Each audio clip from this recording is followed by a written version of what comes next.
চীনের সঙ্গে ব্যবসায়িক প্রতিযোগিতায় নেমে মোদিজির মেক ইন ইন্ডিয়া ক্যাম্পেইন শুরু করলেও সেটা যে খুব বেশি একটা কার্যকর হয়নি সেটা পরিষ্কার বোঝাই যাচ্ছে।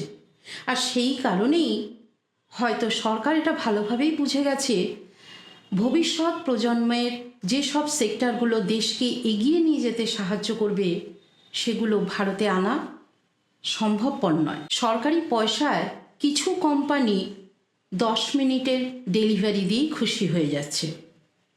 আর এসবের আড়ালেই ভবিষ্যৎ প্রজন্মের বিভিন্ন সেক্টর দেশকে এগিয়ে নিয়ে যাওয়ার কাজে ব্রতী হয়ে গেছে। যেমন space research, super computer, nano technology, drone, এইসবগুলো অলরেডি কাজ করে চলেছে, যারা সরকারের অগোচরে এবং সোশ্যাল মিডিয়ার লাইমলাইটের আড়ালেই দেশের ভবিষ্যৎকে সিকিউর করে চলেছে। নমস্কার, নভেল অফ ইভলিউশন চ্যানেলের তরফ থেকে আমি অর্পিতা আজকে আপনাদের সঙ্গে আড্ডায় বসেছি। তাহলে এই আলোচনার প্রথমেই আমি আসি মহাকাশ গবেষণার ক্ষেত্রে। মহাকাশ গবেষণার ক্ষেত্রে ভারতে প্রায় 26টি স্টার্ট আপ কোম্পানি রয়েছে যারা প্রতিনিয়ত মহাকাশ গবেষণার বিভিন্ন সেক্টরে কাজ করে চলেছে। এদের মধ্যে বিশেষভাবে উল্লেখযোগ্য কয়েকটি কোম্পানি নিয়ে আজকের আলোচনা আপনার সঙ্গে আমি থাকব। এই মহাকাশ গবেষণার ক্ষেত্রে বর্তমানে সব থেকে উল্লেখযোগ্য এবং খ্যাতি সম্পন্ন অগ্নিকুল কসমস। এই অগ্নিকুল কসমস স্টার্ট আপ কোম্পানিটি আইআইটি মাদ্রাসের তত্ত্বাবধানে প্রায় 3 কোটি টাকা অর্থ ব্যয়ে শ্রীনাথ রবিচন্দ্রন, মঈন, এসপিএম, সত্যনারায়ণ চক্রবর্তী এবং জনার্দন রাজুর হাত ধরে এই অগ্নিকুল কসমস তৈরি হয়েছে এবং এরাই প্রথম single piece 3D printed cryogenic engine তৈরি করতে সক্ষম হয়েছে, যেটা আমেরিকা বা চীনও এখনও তৈরি করে উঠতে পারেনি। এর ফলে কম পেলোডের স্যাটেলাইট কিন্তু লঞ্চ করা সম্ভব হবে, অর্থাৎ পেলোড অনুযায়ী রকেটকে কাস্টমাইজ করা যাবে। যেমন ধরুন 30 কেজির যদি পেলোডের স্যাটেলাইট তৈরি করা হয়, সেখানে রকেট যতখানি থাকে, রকেটের স্পেস যতখানি থাকে, সেখানে যদি 300 কেজি পেলোডও দেওয়া হয়, ঠিক সেই মুহূর্তে এক্সট্রা ইঞ্জিন লাগিয়ে দিলে কিন্তু সেই একই থ্রাস্ট জেনারেট করতে পারবে, যার ফলে কি হবে, আলাদা আলাদা কম পেলোড বা ভ্যারাইটিস পেলোডের জন্য কিন্তু ভ্যারাইটিস রকেট তৈরি করতে হবে না, যার ফলে খরচা কম হবে, অর্থাৎ স্বল্প ব্যয়ে আমরা স্যাটেলাইটটাকে উৎক্ষেপণ করতে পারবো। এছাড়াও 2021 সালে এই অগ্নিকুল কিন্তু ইসরোর সঙ্গে গাঁটছড়া বেঁধেছে, যার ফলে ইসরোর ফেসিলিটি এবং টেকনিক্যাল এক্সপার্টাইজগুলো অগ্নিকুল কাজে লাগাতে পারে। এক্ষেত্রে রবিচন্দ্রনের মতে অগ্নিকুলের অগ্নিবাণ মিশনটা সফল হওয়ার পর তারা কিন্তু একসঙ্গে চেষ্টা করে চলেছেন একসঙ্গে অনেকগুলো ইঞ্জিন যাতে চালাতে পারেন এবং স্টেজ সেপারেশনের জন্য বিভিন্ন ধরনের পরীক্ষা নিরীক্ষা করার পরিকল্পনায় তারা রয়েছেন। বেলাট্রিক্স এরোস্পেস হচ্ছে ব্যাঙ্গালোর বেস একটি স্টার্ট আপ কোম্পানি, যারা মূলত স্যাটেলাইটের প্রোপালশন সিস্টেমের উপর কাজ করে চলেছে। তবে রোহন গণপতি এবং ইয়াসহাস কারানামের এই কোম্পানি স্যাটেলাইট লঞ্চ ভেহিকলের ডেভেলপমেন্ট নিয়ে নিজেদের পথ চলা প্রথম শুরু করেছিল 2015 সালে। বর্তমানে এই কোম্পানি স্যাটেলাইট প্রোপালশন সিস্টেমের জায়গায় ইলেকট্রিক প্রোপালশন সিস্টেম নিয়ে কাজ করে চলেছে। বিশেষভাবে বলা যায় এইটা নিয়েই তারা কাজ করছেন। এর দ্বারা কি হবে?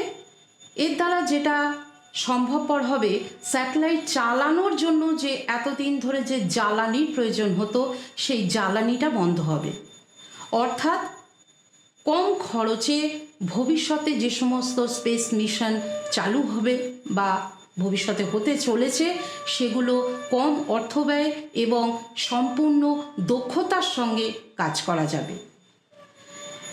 এবং সেই সঙ্গে আর একটা কথা আপনাদেরকে জানিয়ে রাখি, 2026-এর প্রথম দিকেই তাদের পুষ্পক অরবিটাল ট্রান্সফার ভেহিকলস ইসরোর রকেটের সঙ্গে গাঁটছড়া বেঁধে উৎক্ষেপণের অপেক্ষায় আছে। এর পরবর্তী স্টেপে আমি আপনার সামনে তুলে ধরব স্কাইরুট এরোস্পেসকে। স্কাইরুট এরোস্পেস একটা 2018 সালে তৈরি হায়দ্রাবাদের একটা স্টার্ট আপ কোম্পানি, যেটি বেসরকারি মহাকাশ গবেষণার ক্ষেত্রে একটি উল্লেখযোগ্য আলোড়ন ফেলে দিয়েছে।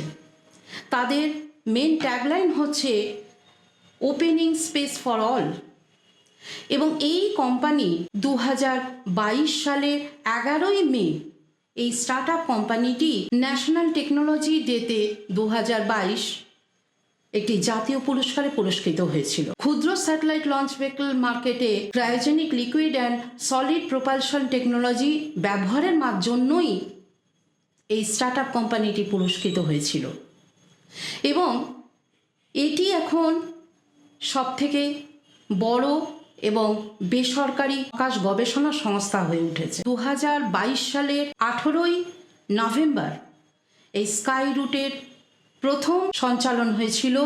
Vikram S suborbital rocket প্রথম লঞ্চ করা হয়েছিল। এবার আপনাদের কাছে আলোচনায় আসি ড্রোন নিয়ে। অপারেশন সিঁদুর এবং রাশিয়া ইউক্রেন যুদ্ধে অপারেশন স্পাইডার ওয়েবের প্রশ্নে আমরা দেখতে পেয়েছি যে ড্রোনকে কিভাবে যুদ্ধক্ষেত্রে ব্যবহার করা যায়। এবার ড্রোনকে শুধুমাত্র যুদ্ধক্ষেত্রেই ব্যবহার হয় তাই কিন্তু নয়, ড্রোনকে আমরা ব্যবহার করে থাকি বিভিন্ন ট্রাভেল ব্লগিংয়ের ক্ষেত্রেও ব্যবহার করি, যেমন তেমনি সিকিউরিটির ক্ষেত্রেও ব্যবহার করি। এবারে আসি, এই মিলিটারি গ্রেডের ড্রোন কোথা থেকে পাওয়া যাবে। মিলিটারি গ্রেডের ড্রোন কিন্তু আমাদের ভারতেই তৈরি হচ্ছে। বেশ কয়েকটি কোম্পানি এই তৈরির দায়িত্বে আছেন, যেমন আইজি ড্রোন, আইডিয়া ফোর্স সহ বেশ কিছু কোম্পানি কিন্তু ড্রোন তৈরি করছে। এক্ষেত্রে আপনাকে একটা ইন্টারেস্টিং কথা বলছি, সব থেকে ইন্টারেস্টিং বিষয় হচ্ছে ভেক্টর টেকনিক্স। কেন না, এই ভেক্টর টেকনিক্স কোম্পানি কিন্তু ডাইরেক্টলি ড্রোন তৈরি করছে না, ড্রোনের পার্টস তৈরি করছে, যার ফলে আপনিও তৈরি করতে পারবেন ড্রোন। কেন, ভেক্টর টেকনিক্সের কোম্পানি যে পার্টসগুলো, ড্রোনের যে পার্টসগুলো তৈরি করছে, সেগুলো তো ড্রোন তৈরি করার জন্য আর চীনের জন্য অপেক্ষা করে থাকতে হবে না। চীন থেকে নিয়ে আসার পর আপনি বা যে কোনো কোম্পানি তৈরি করবে, সেই অপেক্ষা তাদেরকে করতে হবে না। যে কোনো মানুষ, যে কোনো কোম্পানি অতি সহজেই শুধু সময়ের অপেক্ষা এখন, কারণ ভেক্টর টেকনিক্স এবং তাদের তৈরি বিভিন্ন ধরনের পার্টস তারা তৈরি করছে, তাদের সমগোত্রীয় যেসব কোম্পানি ড্রোনের পার্টস তৈরি করছে, তার দ্বারা চীনের অপেক্ষা আর আমাদের করতে হবে না। এবং চীনের অপেক্ষা করতে না হওয়া মানেই পরনির্ভরশীলতা থেকে আমরা মুক্তি পাব, এবং তখনই প্রকৃত অর্থে মেক ইন ইন্ডিয়া কথাটি সার্থক হয়ে উঠবে। তো আমরা এগিয়ে যাই ভারতকে উন্নতশীল এবং নির্ভরযোগ্য ভারত তৈরি করতে, যা সত্যিকারে হয়তো বা মোদিজির পরিকল্পনা অনুযায়ী মেক ইন ইন্ডিয়া হিসাবে পরিচিত হয়ে উঠবে। আজকে আমার আলোচনা এখানেই রাখছি। আমার পরবর্তী স্টেপে এছাড়াও আজকে যে সমস্ত আলোচনা আপনাদের কাছে করলাম, তাছাড়াও আরও কিছু স্টার্ট আপ রয়েছে যেগুলো ভবিষ্যৎ ভারতকে এগিয়ে নিয়ে যেতে সাহায্য করবে। তবে সেগুলো বলবো আপনাদের কমেন্টের উপর নির্ভর করে, আপনারা কতটা চাইছেন এই বিষয়ে জানতে, তার উপর নির্ভর করে পরবর্তী পর্বে আমি আবার আপনাদের কাছে আসব। তাই আপনাদের কাছ থেকে কমেন্টের আশায় রইলাম। আর চ্যানেলটির পাশে থাকার জন্য লাইক, শেয়ার, সাবস্ক্রাইব করতে ভুলবেন না। আর যে কদিন আপনার কাছে না আসছি, সে কদিন আপনারা সবাই ভালো থাকবেন। নমস্কার।